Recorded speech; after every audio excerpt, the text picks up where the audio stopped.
require food. So plant can make their food themselves. So plant make their own food by the process of photosynthesis. Yes or no? We have studied from the previous classes only. So all living beings need food. Plants can make their own food, but how we can live without food? So we depend upon other plants. Yes or no? So you can recall how green plants synthesize their own food. So by the process of photosynthesis only, the plants synthesize their or the plant prepare their own food. Animals including humans cannot make their own food. So where do animals get their food from? So we cannot make our own food like as humans and animals also. We cannot make our own food, so we have to depend upon the plants for our food. But first of all, why do we have to eat food? So children, why do we have to eat food to grow? Yes or no? To grow and to get energy from the food. Without food we cannot survive. We cannot walk also. We will be dead. Yes or no? So you already know that energy from the food is utilized by organisms for carry out their various body functions such as digestion, respiration and excretion.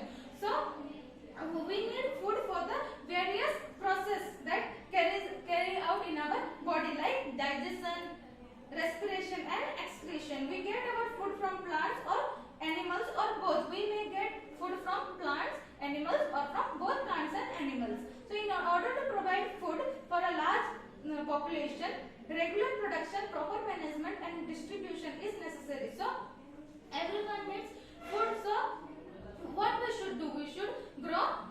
Regular production should be there and proper management. If we will not manage properly, then there will be scarcity of food. Yes or no? People will die. So we have to produce regularly the crops and should have proper management and proper distribution means proper.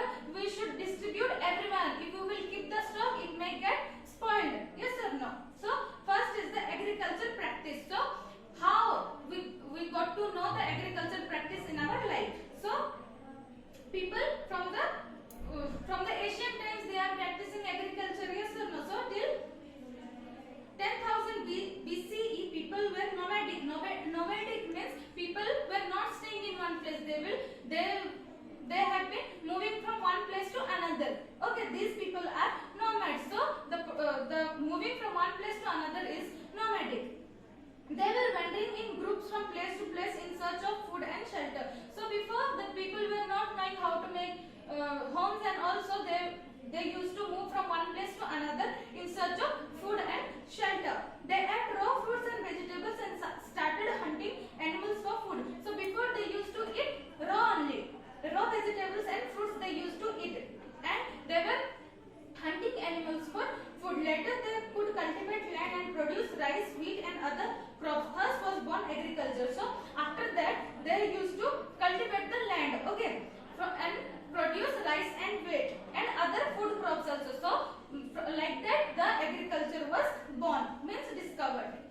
When plants of the same kind are cultivated at one place on large scale, it is called a crop. So what is a crop? See, for example, here one piece of land is there. Okay, here if you will grow one same kind of plants, okay, same kind of plants in a big field. Have you seen? You must have seen in the field also. While going on the roadside, you have seen fields in one place. Same kind of. If rice is grown, then only rice is grown, and if wheat is grown, then only wheat is grown in one place in a large place. Yes or no? That is nothing but crop. Okay. For example, a crop of wheat means all the plants grown in the field are of wheat only. Now, just now I told you, in big area, if wheat is grown, then only wheat is grown. Yes or no? No, they are not. Means farmers are not mixing and planting the trees. Plants, rice, wheat, rice, wheat. No, not like that. Yes or no? Only rice means only rice is grown in that particular place, and wheat means only wheat is grown.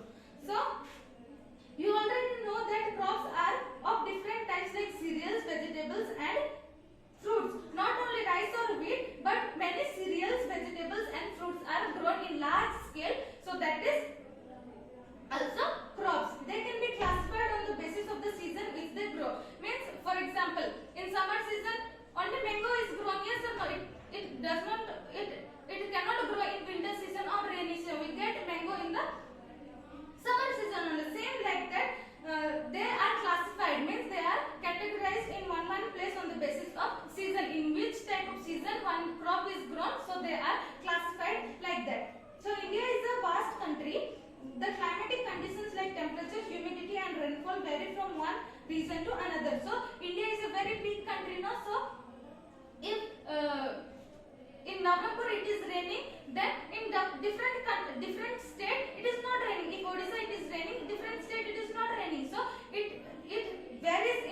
temperature, humidity and rainfall. Okay, here temperature is cold, then in other places it is not very cold.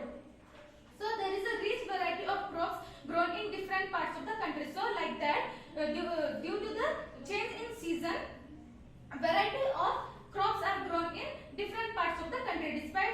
Despite this diversity, two broad cropping patterns can be identified. So due to this vast country and due to the diversity of the seasons, two main type of croppings are grown. Okay, first one is the kharif crops and the second is the rabi crops. So let us know what is kharif crops.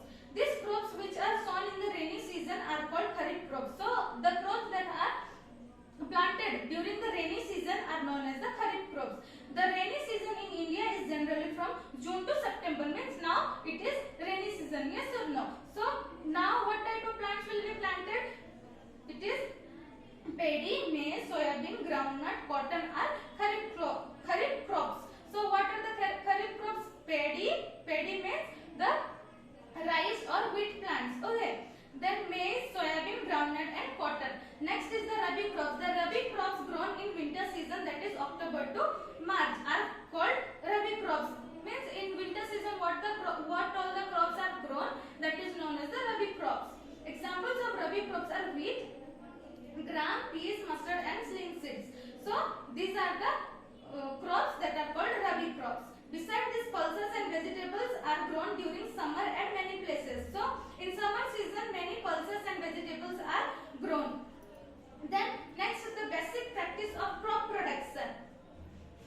So cultivation of crops involves several activities undertaken by farmers over a period of time. So cultivation is a very important activity in our India, yes or no?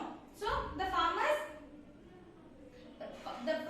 grow these crops from period time. Okay, you may find that these activities are similar to those carried out by a gardener or even by you when you grow ornamental plants in your houses. So by seeing the season or the temperature or the humidity, the farmers or the gardeners or you yourself can grow the plants in your house, yes or no? So these activities or tasks are referred to as the agriculture practice, which are listed below. So there are 7 agriculture practice you can see in page number 2. Okay, first one is the preparation of soil. I'll teach you briefly, okay, one by one. So first one is the preparation of soil. The next is sowing, then adding manure and fertilization, irrigation, protection from weeds, harvesting and storage. So first we will see preparation of soil. The preparation of soil is the first step before growing a crop. So you have to prepare, the farmers have to prepare the soil first before they grow any crops. If the soil is infertile, will the crop grow? No, the crop may die. It will not give proper amount of grains what we need. Okay. One of the most important tasks in agriculture is to turn the soil and loosen it. So if you may have seen in the fields the soil will be very tight. Yes or no? So the farmers have to loosen it. Means they have to make it loose. It allows the roots to penetrate deep into the soil. The soil loose allows the roots to breathe easily even when they go deep into the soil. So soil, if the soil gets loose, then what all the crops or what all the plants we may plant, that the roots of the plant will go deep inside the soil, okay, and it will breathe and it can absorb water and minerals properly. The loosened soil helps in the growth of earthworms and microbes present in the soil. So if the soil is loose, then the microbes and earthworms also they will go inside and they can stay in the roots of the plants. Okay, these organisms are friends of the farmer since they further turn and loose the soil and add humus to it. So the earthworms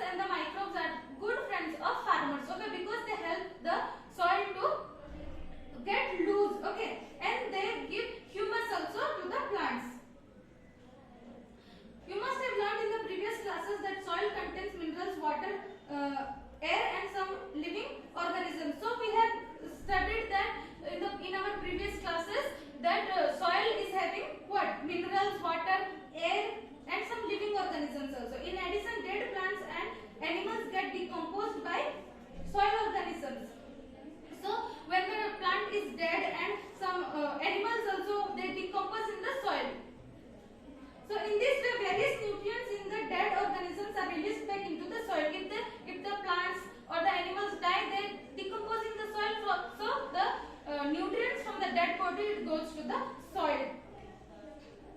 These nutrients are back again absorbed by the soil, so they need the nutrients, so the plant absorb the nutrients from the soil. Since only a few centimeters of the top layer of soil supports growth, plants growth, turning and losing of soil brings the nutrients reach soil to the top so that the plant can use this nutrients. So only the few centimeters, of the soil are we can lose. Okay, we can make it loose, and the nutrients that is very rich in all the nutrients, the plant which is planted, it can get more amount of nutrients. Okay, and they can grow very easily. So thus turning and losing of soil is very important for cultivation of crops. So if the soil is tight, the crops cannot grow. Okay, so the farmers have to loosen the the soil for the cultivation of crops. The process of loosening and turning of the soil is called tilling and plowing. Tilling and plowing means the farmers, they use the plow, yes or no, and they will do the cultivation that makes the soil loose. So that process is known as tilling and or plowing. Okay. This is done by using a plow. See in the picture, figure 1.1, one farmer is having a plow. So they will cultivate the soil like this. So the loosening of the soil is done by the help of plow.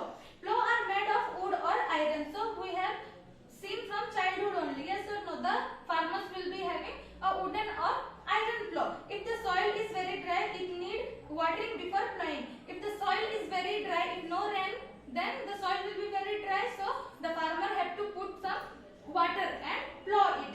The plowed field may have big clumps of soil called crumbs. So if the farmer is plowing the field, then big lumps of soil will be there, so that type of soil is known as crumbs. It is necessary to break these crumbs. Leveling the field is beneficial for sowing as well as for irrigation. Leveling of soil is done with the help of leveler. So if the clumps are there, the farmer have to level the field for irrigation, and the leveling is done with the help of a leveler. Sometimes manure is added to the soil before tilling. This helps in proper mixing of manure with the soil. The soil is moistened before sowing. So before tilling of the soil, the farmer sometimes add manure also. So while the farmer is tilling the field, then the manure will get mixed with the soil. Okay, and it will moisten while sowing the crops. So agriculture implements. Before sowing the seeds, it is necessary to break soil clumps to get better yield. So before sowing any seeds, we have to break the clumps of the soil. Okay, this is done with the help of various tools. The main tools used for the purpose are the plow, hoe and cultivator. So plow, hoe and cultivator are the three type of tools which help to level the field. Okay, means the land. First one is the plow. This is used since ancient times for tilling the soil, adding fertilizers to the crop, removing the weeds and turning the soil. So plow is the tool that is used since the ancient times for tilling the soil. Okay, so what is the use of the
Okay, so and see here down is the plowshare where the field where the land is tilled. Okay, then plow shaft means the handle which connect the beam and the plowshare is the plow shaft.